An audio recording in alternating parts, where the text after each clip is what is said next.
पुच्छर पलाएको किरा रहेछ यो के किरा होला पुच्छर पनि कति लामो हो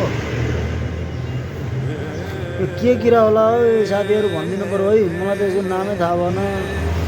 अब मुसो भन्ने मुसो पनि होइन यार्साकुममा भन्ने भने यार्साकुममा पनि होइन के चाहिँ होला है या ल आमामै डेन्जर किरा रहेछ त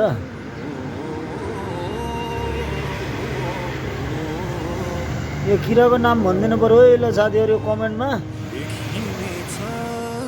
यसको नाम के हो कसलाई थाहा छ ल सबैले जानकारी गराउँदा हजुर कहाँबाट को हुनुहुन्छ यसो यो भिडियो हेरेर यो च्यानललाई लाइक सेयर सब्सक्राइब गरेर यो किराको नाम चाहिँ ट्याक्क मलाई बताइदिनु होला है त है साथीहरू कोलाई थाहा छ है त ल अनि म अर्को भिडियो यस्तै खाले भिडियो फेरि लिएर आउँदैछु पहिला यो भिडियोको बारेमा यो किराको बारेमा जानकारी पाऊँ है ल बुलुङ खेलो फेरि उठेर हिँड्यो।